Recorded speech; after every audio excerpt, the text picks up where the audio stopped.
passe à l'industrie. Là, c'est bon ? Voilà. Donc l'industrie, on a commencé à en parler hier. Notamment, vous vous souvenez qu'on a dit que l'hydrogène, la décarbonation de la production d'hydrogène actuelle, ça représenterait environ 700 millions de tonnes de CO2, c'est-à-dire l'équivalent des émissions d'un pays comme l'Allemagne. L'acier, par exemple, la décarbonation de l'acier, ça représenterait entre 5 et 7% de toutes les émissions de CO2 aujourd'hui. Donc c'est un enjeu qui est colossal, qu'on va appréhender ce matin de deux façons, à la fois à l'échelle des grandes entreprises, et on va avoir une intervention de Guillaume de Gois, qui est le directeur général d'Aluminium Dunkerque, donc, et même de Alvance, qui est la filiale française d'un groupe international, qui donc dirige la principale fonderie d'aluminium européenne qui se trouve à Dunkerque. Donc ça sera une intervention par vidéo. Et puis on aura deux PME qui sont actives dans des domaines qui ont déjà été abordés juste dans la séance précédente. On a de la mobilité, mais je ne vais pas tout spoiler, comme on dit, mobilité et éclairage. Donc, si on a la présentation de Guillaume de Gois, allez-y. Je suis Guillaume de Gois. Je souhaite vraiment remercier Sainte pour la préparation de cet événement, pour toutes les personnes qui sont réunies pour parler de ce sujet ô combien important que sont la réduction de nos émissions de CO2. Alors, quelques mots tout d'abord sur Alvance, donc un groupe qui produit de l'aluminium. Nous avons à peu près 2700 employés. Nos clients sont dans 10 pays différents. Et nous produisons aujourd'hui un peu plus de 330 000 tonnes de métal primaire à partir d'électricité très largement décarbonée. La production d'aluminium primaire n'est pas notre seule activité. Nous avons aussi récemment acquis un laminoir en Belgique, à Duffel. Et nous avons aussi 5 usines qui produisent des pièces moulées pour l'automobile, donc en France, en Grande-Bretagne. Mais aussi d'autres marchés de la construction, des marchés du packaging, que ce soit sur les canettes, que ce soit sur les barquettes ou des blisters pour l'industrie pharmaceutique.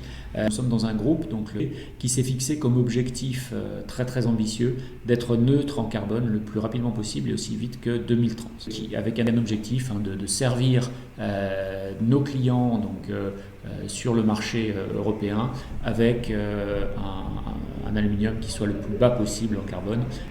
Comment est-ce que nous faisons ça ?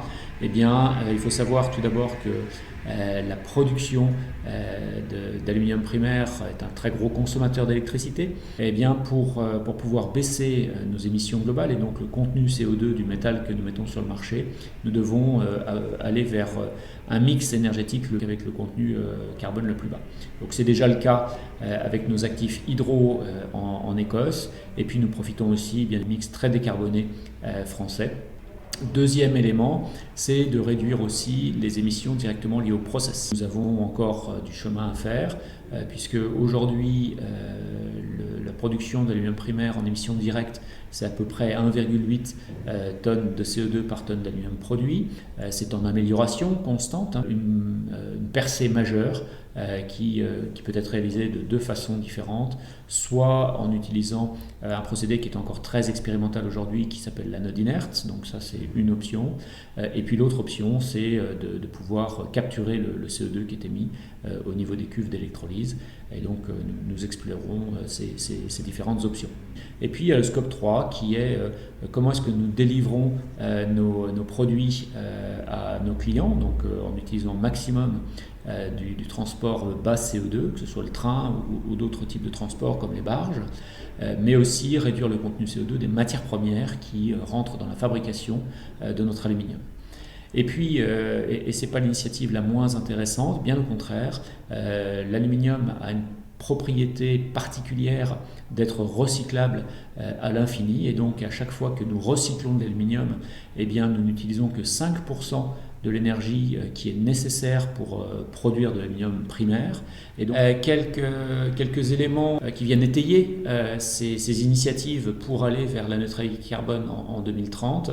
Aluminium Dunkerque est un des membres fondateurs de l'initiative qui a vu le jour il y a 18 mois à peu près sur Dunkerque, qui s'appelle CO2, Industrie et Territoire, qui a pour objectif de faire collaborer les différentes industries de la région dunkerquoise, les infrastructures portuaires et les différents services de l'agglomération, pour pouvoir réduire les émissions de CO2.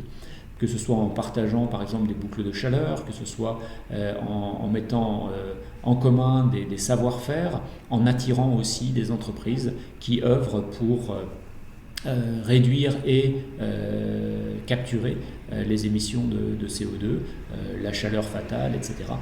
Donc il y a vraiment un besoin de synergie sur ce territoire, et nous voyons que depuis 18 mois, il y a une écoute de plus en plus attentive de la part des pouvoirs publics, de la part de l'ADEME, qui est un co-organisateur de cette démarche, pour aider donc les industriels à atteindre les objectifs qui sont ambitieux et qui sont nécessaires de réduction de leurs émissions de CO2.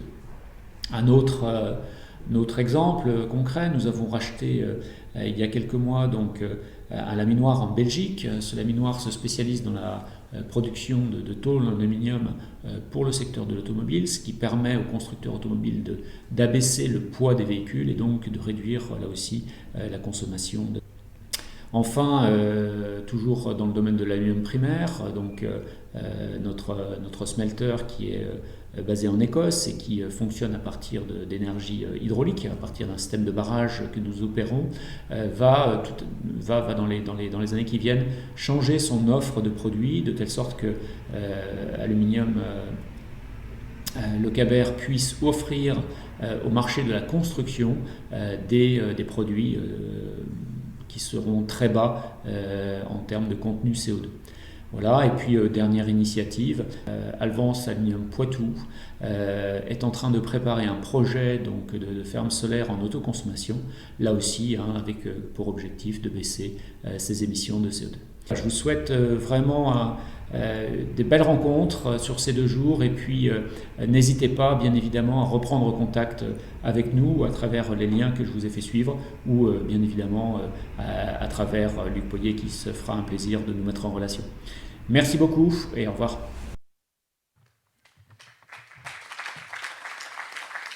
Merci pour Guillaume.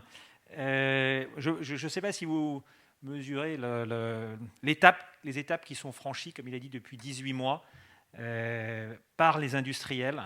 Il y a l'aluminium, il y a aussi l'acier, c'est-à-dire des entreprises, donc les patrons qui viennent maintenant annoncer leur trajectoire de réduction carbone, leurs objectifs.